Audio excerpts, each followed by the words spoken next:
हाँ, तो हमने लास्ट संडे को सीखा कि कैसे मसीह विरोधी एंटी क्राइस्ट जो है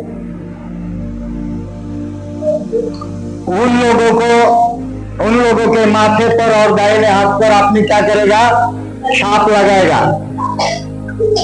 वो छाप उसके अधिकार की होगी, उसका अधिकार रहेगा। आप वो छाप के बगैर लेन देन नहीं कर सकते, आप उस छाप के बगैर किसी तरह का व्यवहार नहीं कर सकते। और उसकी तैयारी आपको सीखने के बाद क्या लगता है, उसकी तैयारी कितनी हो गई है, कितनी बाकी है लगता है? हाँ, तैयारी करे कि बाकी है क्या? जो लास्ट संडे सीखे, तैयारी करना बाकी है क्या? तैयारी हो चुकी है ऑलरेडी, छाप लगाना शुरू हो चुका है। तो इससे हमें अकल आनी चाहिए, इससे हमें बुद्धि आनी चाहिए, इससे हमें भय आना चाहिए, इससे हमारा आध्यात्मिक लेवल का एक स्तर बढ़ना चाहिए, ना कि एक स्तर एक्स्ट्रा करना चाहिए, जो कि आप लोग कर रहे हैं। इतना सब हो रहा है आपके आंखों से, तो भी आंखें नहीं खुले।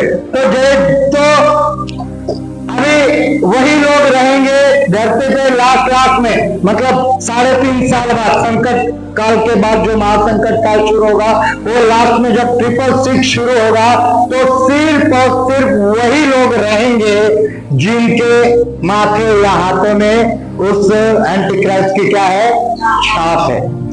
क्योंकि जो लगाए, जो नहीं लगाएगा उसको, उसका क्या होने वाला है, उसको मार डालने वाले। या तो फिर जो कुछ बच्चे, उनको बचना है, तो वो क्या करने वाले, जंगल में, मतलब भागना है। वो मैंने मजाक में नहीं कहा, वो एक ऑप्शन है, वो ऑप्शन है कि आप जंगल में भाग सकते हैं। तो वो जंगल में भागने से आपको 666 से कैसे भी करके बचना है और आत्महत्या नहीं करना है ना। तो उसमें अगर आप बच गए तो फिर बच गए। तो जो भी इस धरती पर रहेंगे, तो वो वही लोग जी पाएंगे जिन्होंने अपने माथे और अपने हाथ में क्या लगाया, उस पशु की छाप लगाए। उनके, वो अगर जी भी पाएंगे तो उनके लिए कितने साल है धरती पे? हाँ, कितने? 3.5 साल। कितने? 3.5 साल। क्योंकि कंपल्सरी चिप लगाना मतलब जबरदस्ती, पहले 3.5 साल में जबरदस्ती नहीं होगा, आपको बताएंगे। आपको मैंने बोला कि कुछ अच्छी बातें आपके सामने लेके आएंगे, है ना, मतलब आपके फायदे गिनाएंगे। और जब ओवर हो जाएगा, आप नहीं लगा रहे, तो धीरे धीरे वो आपके काम, नौकरी छीन लेंगे, ये करेंगे, वो करेंगे, आपके काम में रुकावट लाएंगे, कुछ काम नहीं बनेंगे, फिर आप मजबूरी से लेंगे।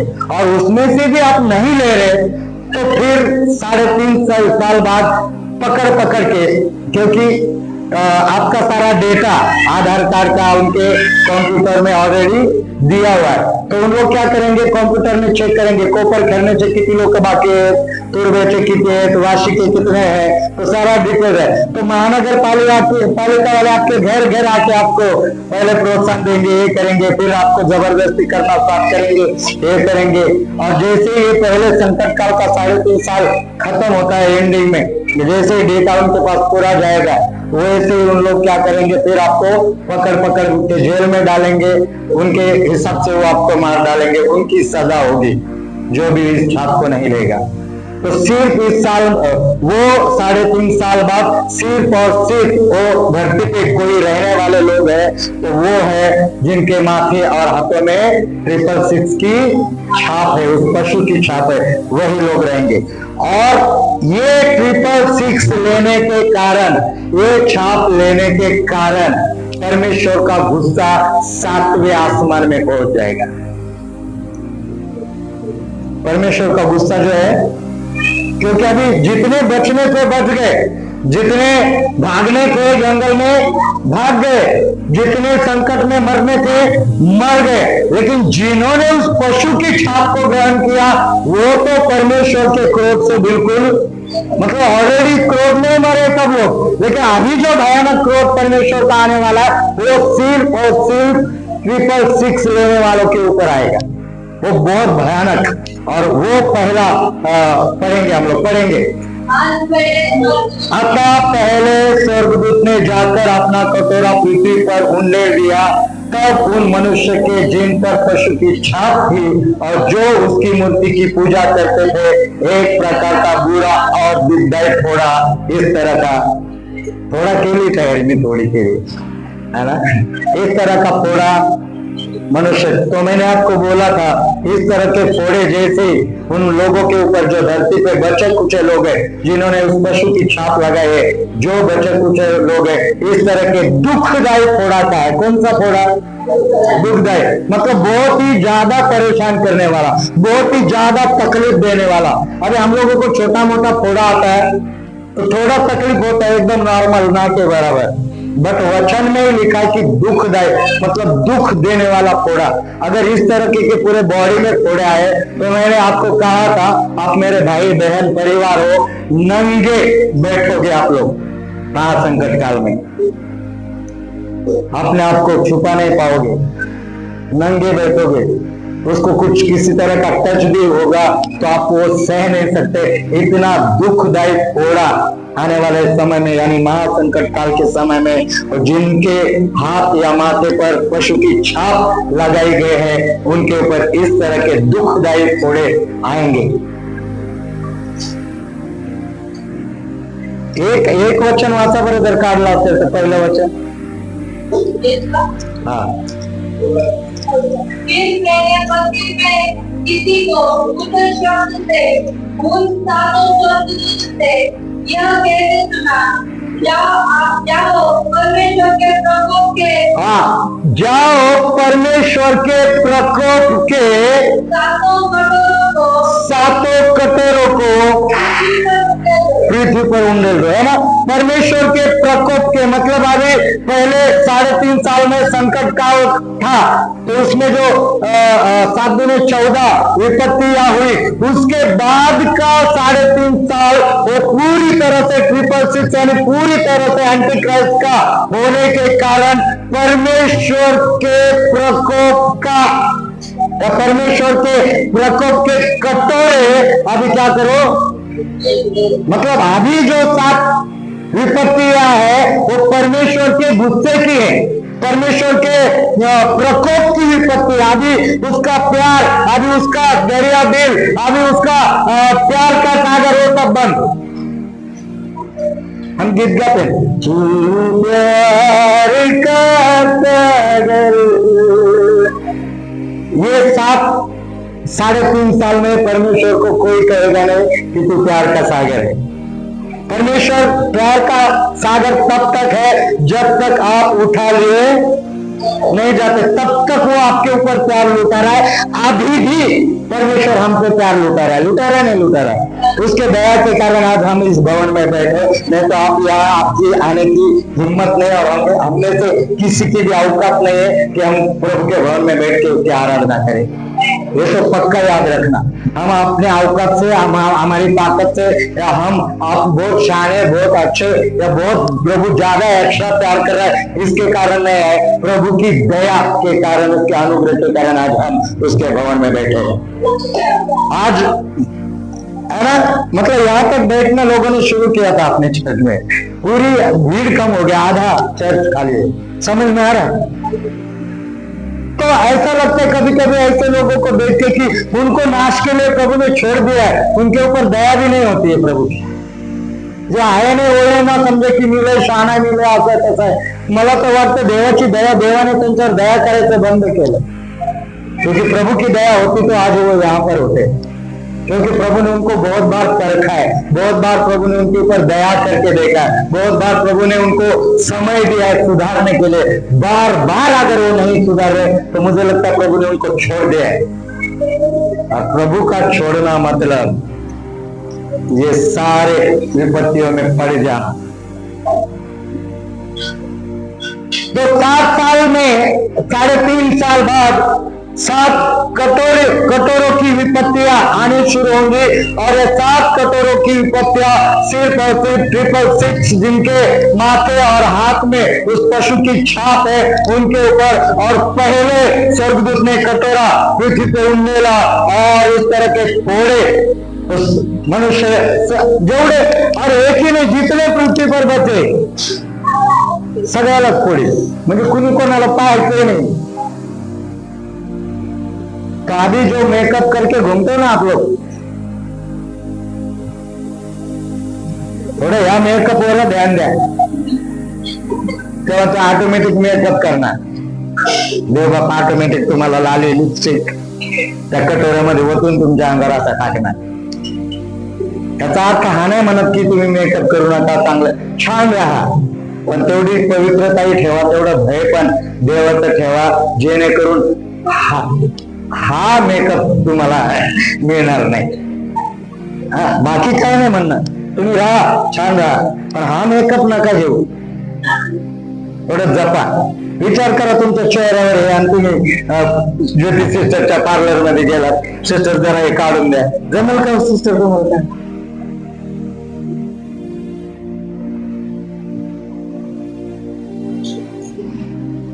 चला जाऊ आपण दुसरीकडे, लय अभ्यास नाही केला मी है ना, तरी बोलायला लय येते, पण काय करू तुम्हाला समजूनच नाही घ्यायचं। चला दुसरा कटोरा, हा येऊ दे। तो माणूसच कोण, भीती वाटली का? कटोरा कटोरा, और दूसरे ने अपना कटोरा समुद्र पर उंडेल दिया और वो मरे हुए का सा लहू बन गया, और समुद्र में का हर एक जीवधारी क्या हुआ? मर गया। दूसरा कटोरा परमेश्वर स्वर्गदूतों ने धरती पर उंडेला, और क्या हो गया? समुद्र पर उंडेल दिया, और वो मरे हुए का सा लहू, मेलेल्याचं रक्त त्या पाण्यामध्ये जसे काय लोक मारून टाकले तर ते पाणी रक्तासारखं झालं, असं देवाचं वचन म्हणतात। और ये झूठ मतलब अभी ये मैंने नीचे सबूत दिया है, ये रियल फोटो है, रियल है, रियल फोटो खरोखरचा, ठीक है। तो शैवाल समुद्राचे रक्त लाल करत असल्याने सिडनीचे किनारे बंद झाले। शैवाल सिडनी का एक शहर है, वहां का ये समुद्र किनारे, वहां का जो समुद्र का पानी जो है क्या हो गया था? लाल हो गया। और उन्होंने गवर्नमेंट ने क्या किया, वहां पर किनारों पर जाना घूमना क्या किया? बंद किया। पाणी रक्त किनारे बंद झाले, पाणी रक्त लाल झाल्याने सिडनीचे काही लोकप्रिय किनारे बंद करण्यात आले, काही पर्यटकांना भीती वाटली। रियल हो चुका है। जब अभी कटोरों की विपत्तियां शुरू नहीं हुई तो संसार में परमेश्वर के वचन को ट्रेलर के रूप में दिखाना शुरू हो गया है। मतलब मैं ये बताना चाह रहा हूं, मतलब जो घटने वाला है वो हवाओं में या कहानियों में या मनोरंजन में या फिर एक काल्पनिक नहीं है, ये प्रूफ इन वचनों को लेकर, कुछ बातों को लेकर मैं आपको प्रूफ इसलिए कर रहा हूं कि अगर वो परमेश्वर के दिन आने से पहले ये ऐसी बातें घट रही है, तो जब रियल में परमेश्वर के वो दिन शुरू हो जाएंगे तो इससे भयंकर दिन आना शुरू हो जाएंगे। तो फोड़ो में मत रहो, शरीरावर फोडं येतील। ते समुद्रात किती लोकांना पोहायला आवडतं, तिकडे जायला, जीव चौपाटी वगैरे, हा आप फोडच घेऊन आधी बसलेले असणार तर कशाला पोहायला जाते रक्ताच्या पाण्यात? कौन जाना है? हाँ, लेकिन आप अगर गए भी वहां पर, चलो यार समुद्र लोग थोड़ा नहीं त्रास दिलाय, मरू देणार नहीं देव तुम्हाला। आप बोलो चलो थोड़ा समुद्र के किनारे जाके घूम के आते, थोड़ा हवा अच्छा लगेगा, तो उधर जाके देखोगे तो क्या दिखेगा आपको?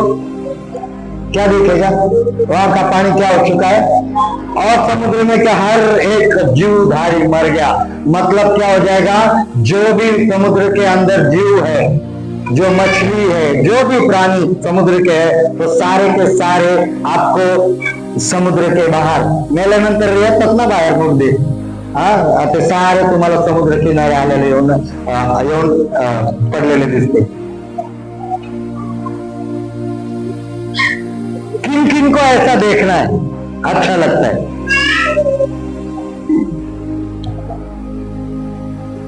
जितना डुप्लिकेट शक्ल इधर मेरे सामने कर रहे हो ना, तुम्हाला काय वाटतं पास्टर रावने जे तुमचं फेस जे काय म्हणतात ना एक्सप्रेशन जे चेहऱ्यावर तुम्ही दाखवते नाही ऐकून, ते रिअल मध्ये नाहीये.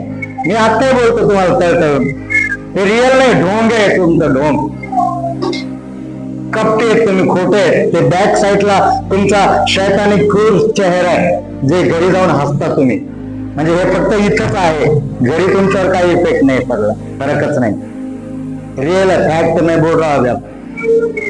सत्य तुमच्या मेंटॅलिटीच्या बॅक साईडला इथं बसून काय चाललं मी हे बोललो तुम्हाला. हे एक्सप्रेशन दाखवत ते रिअल नाही.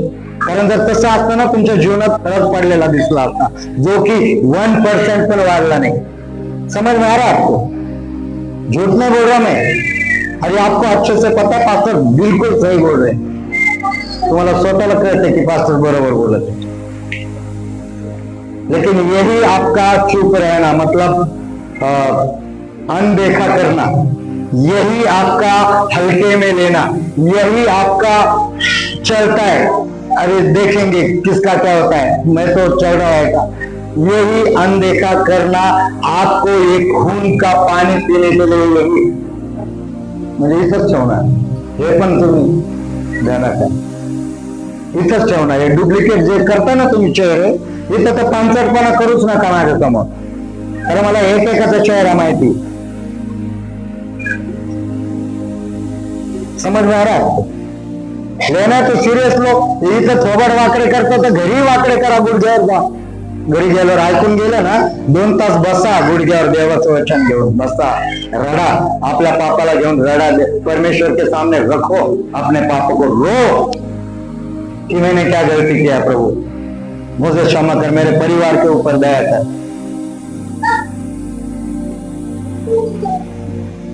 चलो नेक्स्ट जाएंगे हम लोग. काय सांगायचं तुम्हाला. तीसरा, और तीसरे अपना कटोरा नदियों और पानी के सोतों पर उंडेल दिया और वे लहू बन गया. अभी ये जो तीसरे कटोरों की विपत्ति जो है, ये पीने के पानी के ऊपर आई परमेश्वर के वचन के इसमें. ये क्या, नदियों और पानी के सोतों, मतलब ये पीने वाला पानी है. कौन सा पानी है? हाँ, ये पीने वाले पानी के ऊपर ये विपत्ति आ गई. इसका मतलब क्या है, और क्या हो गया, वो पानी क्या बन गया? हाँ, मतलब आपने कभी हॉरर फिल्में देखी होंगी. मैंने बोला था कभी कुछ दिनों पहले, ये सब सिखाने से पहले, आपने हॉरर भूताचे पिक्चर कभी पाहिले असतील तर, है ना. वो हीरो हीरोइन रहते, किचन में जाएंगे, रात में उनको प्यास लगता है, और फिर वो नल जैसे खोलते तो वहां वो पानी में से क्या आने लगता है. हाँ, कोई हीरोइन नहाने को जाएगी वो बाथटब में, तो वो मस्त पहला साबुन का पानी भी नहीं लेके एंजॉय करेगी. अचानक वो जो शावर चालू करेगी तो खून आ रहा है. तो ये कल्पना किसने दी? ये जो हम लोग फिल्मों में देखते हैं, मैं आपको बता दूं, ये बहुत सारी फिल्में काल्पनिक नहीं है.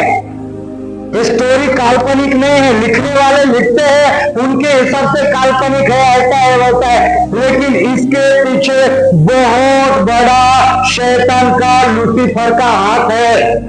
आप मुझे सिखाने को मौका नहीं दे रहे, इसलिए मैं नहीं सिखा रहा हूं आप लोगों को. बहुत बड़ा प्रूफ के साथ बहुत बड़ा हाथ है इन फिल्मों के पीछे. अगर कोई फिल्म, कोई सीरीज, कोई सीरियल अगर आपके सामने आ रही है और उसमें का कुछ संदेश आपको बहुत पसंद आ रहा है, इसका मतलब साफ साफ ये होता है कि शैतान वो माहौल को, वैसे परिस्थिति को आपके दिमाग में इतना फिक्स बिठाना चाहता है कि और कुछ दिनों बाद वो बात का बिल्कुल आपको आश्चर्य न लगे. मतलब आपके लिए कॉमन हो जाएगी बात. क्या हो जाएगी? मतलब अगर पहली बार कोई नई बात हमारे सामने आती तो हम लोग क्या करते हैं, आश्चर्य हो जाते हैं, अरे यहाँ तो हैरान यार, कभी नहीं देखा ऐसे. दूसरी बार देखेंगे तो आप बोलेंगे की मी मागच्या वेळेस काय झालं होतं, बघितलं होतं, म्हणजे मला माहिती आहे. तीसरी बार देखेंगे तो क्या बोलेंगे, छोड़ जाओ दे. चौथी पांचवी बार आएंगे तो आप बोलोगे ये नॉर्मल है. क्या बोलेंगे? तो फिल्मों में इसमें उसमें जो कुछ शैतान कर रहा है ला रहा ना, तो वो सिर्फ और सिर्फ वो माहौल को लोगों के दिमाग में हिट करना चाहता है। वो इसलिए कि आप किसी भी बात को लेकर अचंभित ना हो, आश्चर्य ना हो, या आपके लिए कुछ मतलब नॉर्मल लगना चाहिए, बस कोई विशेष नहीं लगना चाहिए। इस तरह का शैतान करता है। और ये स्टडी करते समय में फिल्मी गानों के ऊपर भी थोड़ा मतलब इसी से रिलेटेड है। हम लोग बहुत सारे लोगों को फिल्मी गाना अभी भी पसंद है या नहीं? आता नाही म्हणतील, तोंडाकडे पाहतील, सोडून दिले म्हणतील, किंवा उसमें क्या है, उसमें क्या है सुनो, रियल घटना है।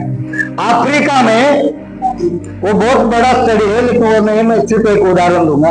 अफ्रीका में एक बहुत अच्छा प्रभु का दास एक गांव में गया, प्रभु के वचन को सुनाने के लिए गया, और वो मतलब बहुत आत्मिक दास है, वो बहुत अच्छे प्रभु के दास है, जिनसे मतलब प्रभु उनको प्रकाशन दिखाता है, दर्शन दिखाता है। ऐसा दास क्या हो गया, गांव में उतरा और पैदल जा रहा था खेतियों में से होके किसी के घर।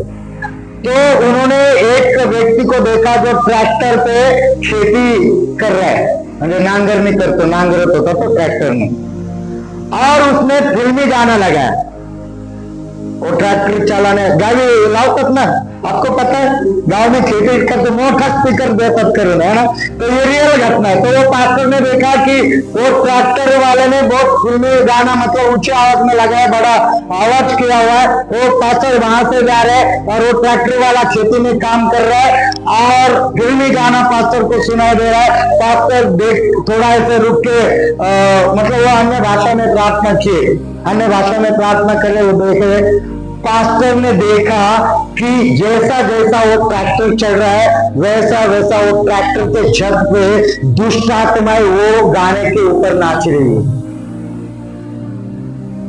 वो गाना जो चल रहा, जसं तुम्ही नाचता ना पिक्चर, सेम तसाच डान्स दुष्ट आत्मेपणा रियल है, अंगावर काटा फुटत है ना। तो वो दुष्ट आत्माएं नाच रहे ट्रैक्टर के ऊपर, जहां गए ट्रैक्टर जा रहा वहां वहां दुष्ट आत्मा वो गाने के ऊपर क्या हो रहे।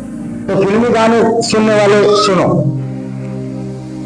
तो जब आप इस तरह के फिल्मी गानों को बहुतायत से सुनते हो या आप शौकीन हैं, तो जिस तरह से वो फिल्मी गानों के ऊपर दुष्ट आत्माएं नाचती है, उतने ही नाचने के स्पीड में वो आपके जीवन और आपके घर में बर्बादी को लाते हैं।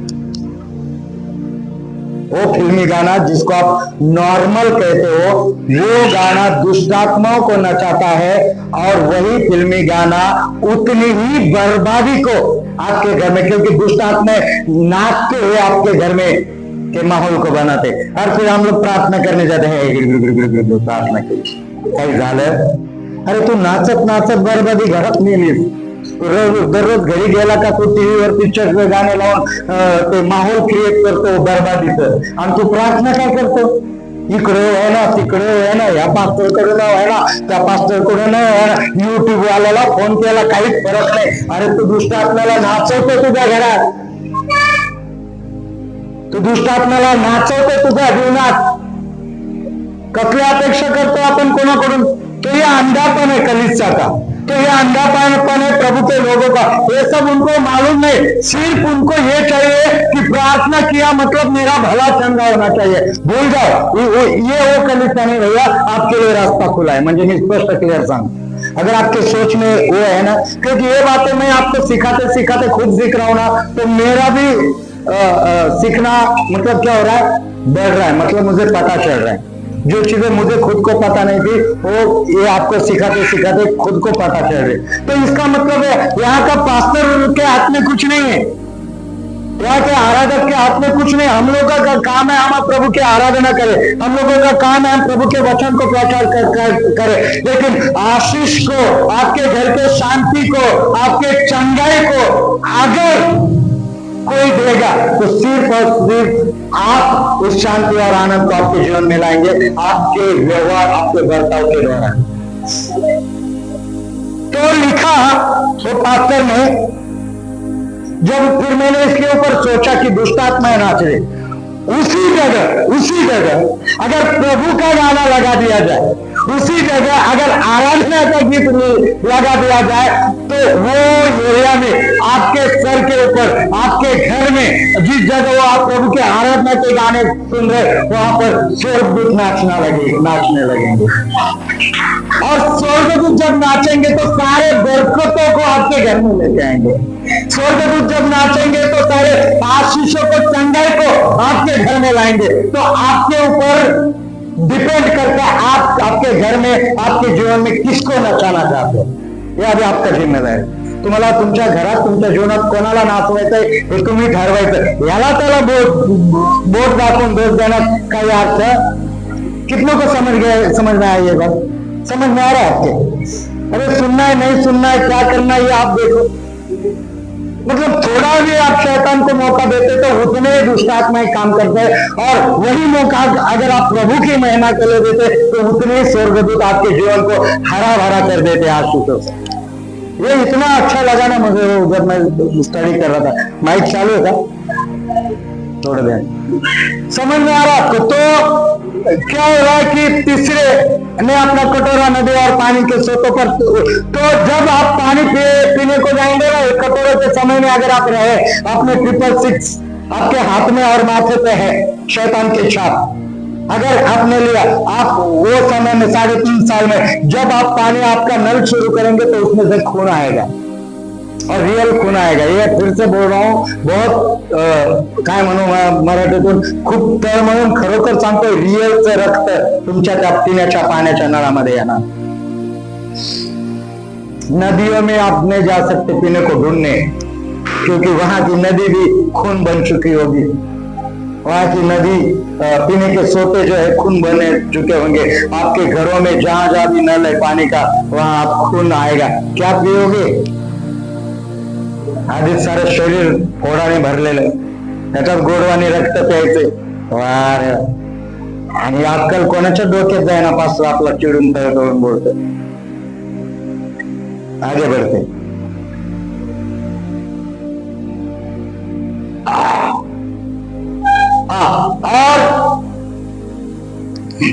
और चौथे ने अपना कटोरा सूर्य पर उंडेल दिया और उसे मनुष्य को आग से झुलसा देने का अधिकार दिया। जो कटोरा सूर्य पर क्या किया? उंडेला, और सूर्य ने फिर क्या किया? और उसे मनुष्य को आग से, अभी का गर्मी अप्रैल और मई का मुंबई वाले लोग, मुंबई किती असते गर्मी? 36, 38, 39, 40 पर्यंत, 42 लास्ट टाइम 46, 44 पर्यंत गेलो गर्मी। तो कितने लोगों का अच्छा लग रहा था? वाह 44 पर्यंत गेली। कितने लोगों को लगा गर्मी गर्मी गर्मी? समझ आ रही? तो 44 तक गई थी हमारी गर्मी आगे अप्रैल में। तो सूर्य के ऊपर ही उंडेल दिया स्वर्गदूतों ने कटोरों, परमेश्वर के प्रकोप का प्याला वो कटोरा सूर्य के ऊपर। तो सूर्य क्या हो गया? गुस्से में आ गया। सूर्य क्या हो गया? अभी सचमुच गुस्से में आया ऐसा नहीं, सोचो, मैं थोड़ा पिक्चर क्रिएट कर रहा हूँ। तो जैसे उसके ऊपर वो कटोरा उंडेल गया, सूर्य गुस्से में हो गया। वो जितना भड़का हुआ अभी है, उसे हजारों गुना भड़क गया, वो ज्यादा गर्मी फेंकने लगा। और लिखा है कि उस मनुष्य को, कौन से मनुष्य? हाँ, जिन्होंने क्या लिया हुआ है? छाप लिया हुआ है, उनको क्या करे? उस मनुष्य को आग से झुलसा देने का। तो देख रहे आप, मतलब गोरा लाल चिट्टा मनुष्य काळा पडायला, म्हणजे करपणार लोक एवढी गर्मी राहणार। कितनी बहनें रोटियां बनाती तवे के ऊपर? कभी आपकी रोटी जली है चांगली खरपूस? हाँ, करप ले रोटी भाकर। देखा आप भाई लोगों ने देखा है रोटी करप ले ली, रोटी भाकर करप ले ली, कशी काय होते? वो गर्मी, वो गर्मी। तो फिर से वो आपके सुंदरता का दर्शन दिखता है। कोणती क्रीम काम करणार? कोणती क्रीम? सिस्टर कोणती आहे एखादी आणून ठेवा। मेकअप मध्ये बोलावा, तुम्हाला तर राहायचं नाही, हा बरं देवाला, लेकिन चले गए तो कौन सा विक्रम आएगा? हाँ, तो वो समय का फेरन लोली हा झुलसा देणे का, झुलसा वर्ड बघा तुम्ही कसा मराठीमध्ये काय दिलंय का तो शब्द वाचा बरं, क्या है मराठी में झुलसा देणे? हाँ, झुलसा देने का क्या है?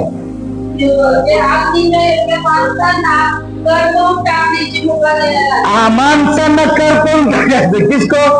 मतलब अभी तक रोटी बीटी कर रोटी बिटी भाकरी बिटी करपत होते, आतापर्यंत आपलं ऐकलं होतं, अरे ती भाजी करपली, अरे ती भाकर करपली, अरे ती पोळी करपली, पण तुम्ही आता ऐकणार का माणूस करपला? माणूस काय झाला? काफी सुंदर हो तो प्रभु को धन्यवाद, ऐसे ही सुंदर मैं चाहता हूँ कि आने वाले यीशु मसीह के साथ हम जैसे अभी सुंदर है वैसे की वैसे ही चलेगा। और फिर प्रभु हमको महिमा का शरीर देगा तो हम कितने सुंदर बनेंगे, है ना? हमारा शरीर क्या हो जाएगा? महिमा का शरीर हो जाएगा। हम और ग्लो मतलब स्वर्ग में रहने के लिए प्रभु लेके जाए तो आपको काला बिया थोड़ी लेके जाएगा, वो आपको बहुत ग्लो आपके चेहरे पे देगा, बहुत सुंदरता से परमेश्वर आपको भरेगा। आप जितने भयंकर यहाँ पर लोग भयानक और गंदे दिखते जाएंगे, उतने सुंदर कई गुना हजारों गुना सुंदर जो लोग उठा लिए गए वो स्वर्ग में खिलते जाएंगे। यहाँ पर लोग नाश होते जाएंगे, खराब होते जाएंगे, स्वर्ग के लोग खिलते जाएंगे, खिलते जाएंगे, खिलते जाएंगे, खिलते जाएंगे। उनको नजर मतलब जैसे आपको बता सकता हूँ, मूसा 40 दिन और 40 रात कहाँ गया था? हाँ, पहाड़ पे गया था। 40 दिन 40 रात तो परमेश्वर की उपस्थिति में था। कहाँ पर था? और जब वो नीचे आया, आपको पता है क्या हुआ? कितनों को पता है क्या गलत है? उसका चेहरा मतलब इतना ग्लो हो गया था, इतनी रौनक, इतना मतलब सूरज के किरणों जैसा लिखा है उसका चेहरा हो गया, तो लोग देख नहीं पाए उसका चेहरा मूसा का।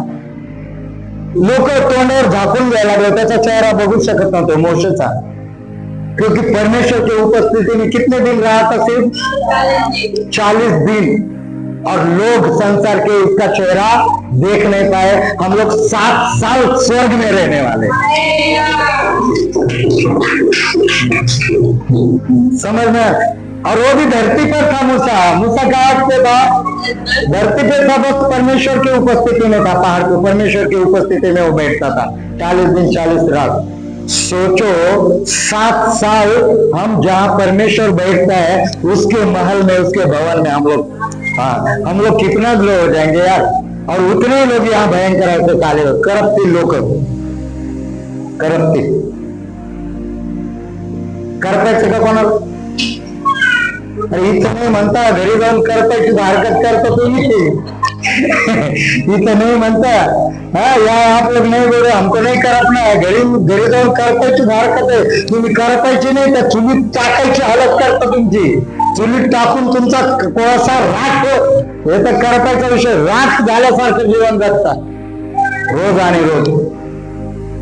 समझ में आ रहा आपको? आगे जाएंगे हम, ओके। और 5वें ने अपना कटोरा उस पशु के सिंहासन पर उंडे दिया और उसके राज्य पर अंधेरा छा गया और लोग पीड़ा के मारे अपनी जीभ चबाने लगे।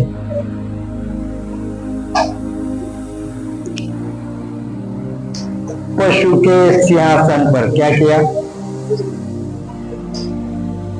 कटोरा उंडे। पशु का सिंहासन कहां पर है? पशु का सिंहासन कहां पर है? अरे वो परमेश्वर के मंदिर में अपने आप को खुदा, अपने आप को भगवान कह के वो सामने लेके आएगा, नहीं आएगा? वहां के सिंहासन पे बैठेगा और सबको बोलेगा मैं ही हूँ खुदा।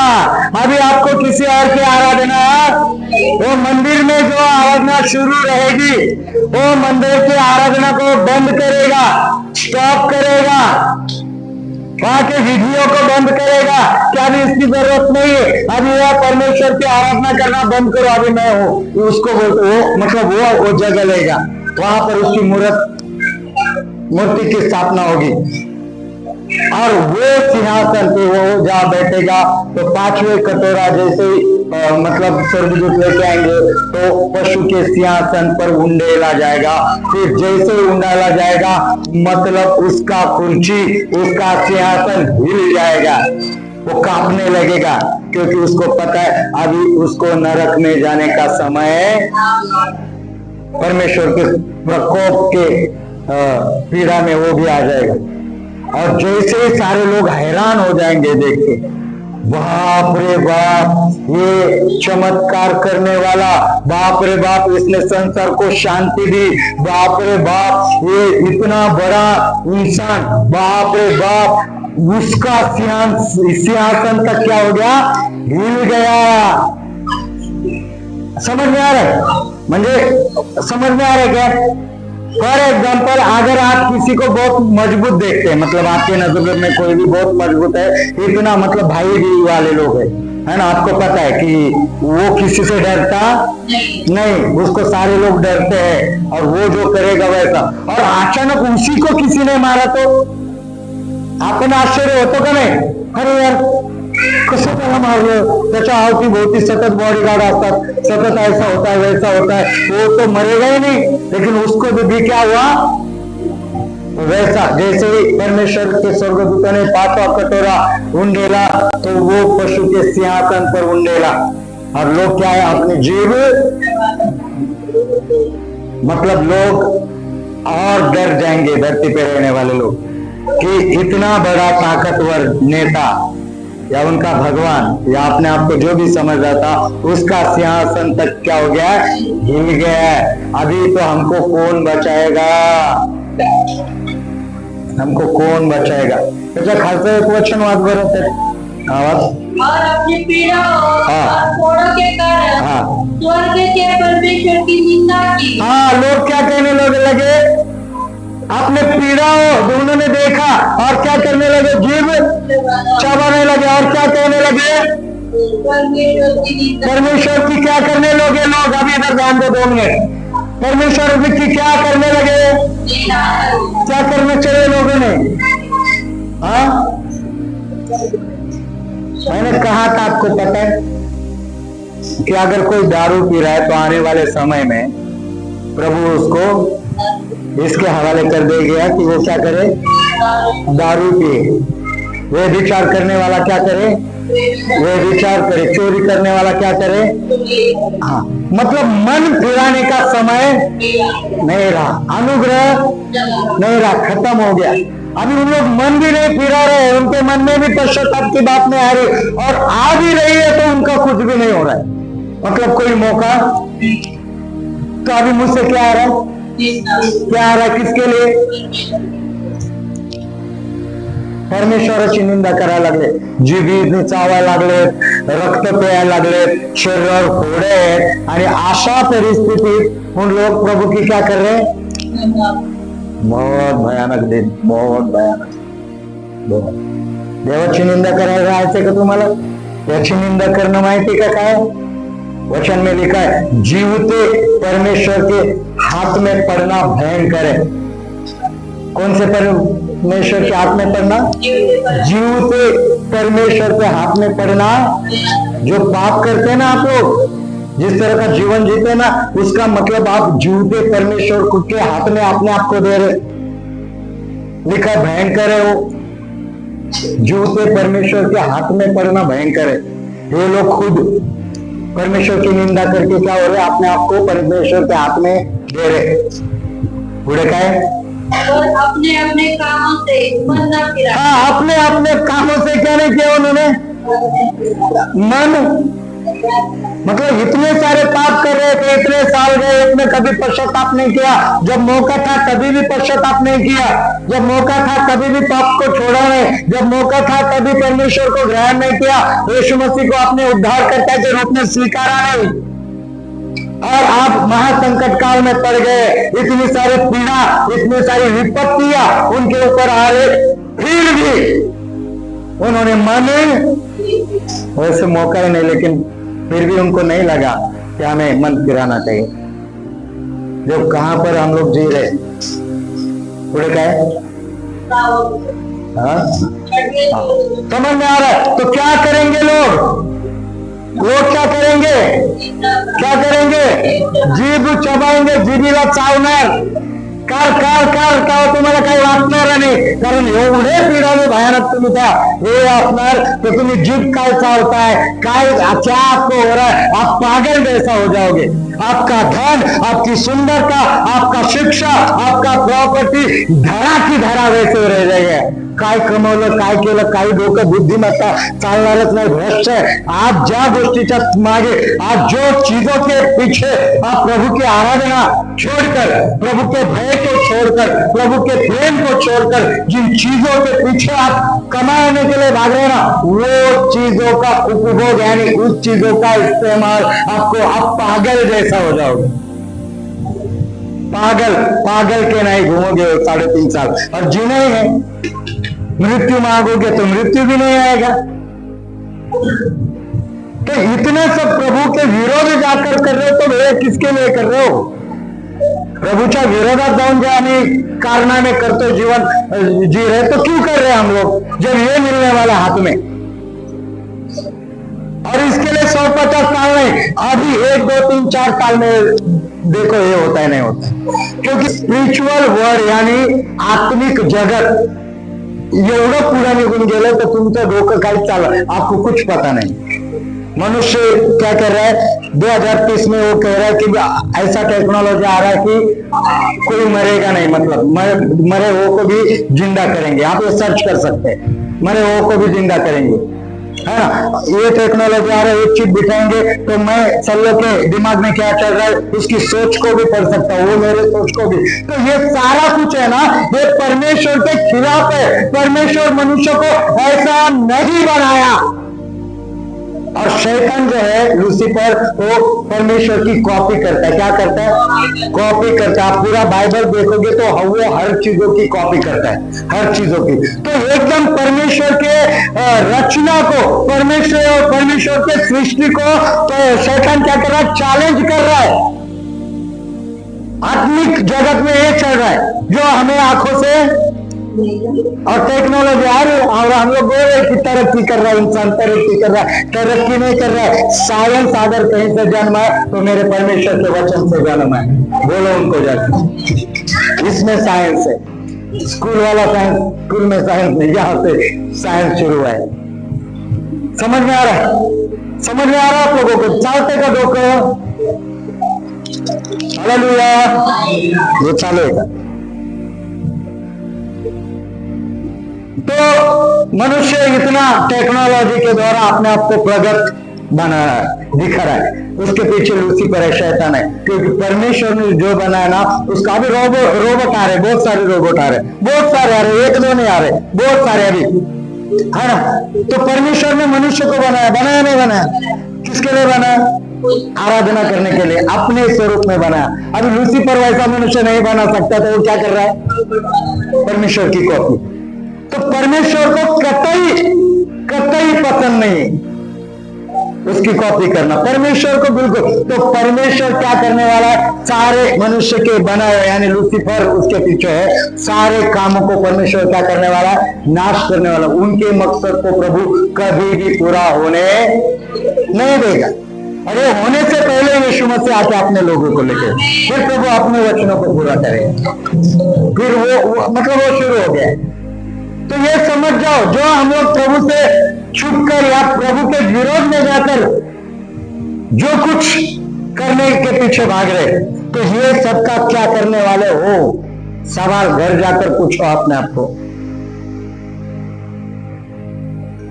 होना तो नाशी है, लेकिन अभी तकलीफ में भी जीवन जिया ना, लेकिन प्रभु में विश्वासी होकर रहे ना, ईमानदार पवित्रता के साथ परमेश्वर को भावने वाला जीवन जिया ना, थोड़ा तकलीफ जरूर होगा, लेकिन आनंद काल में आपके जैसा कोई नहीं। आगे बढ़ते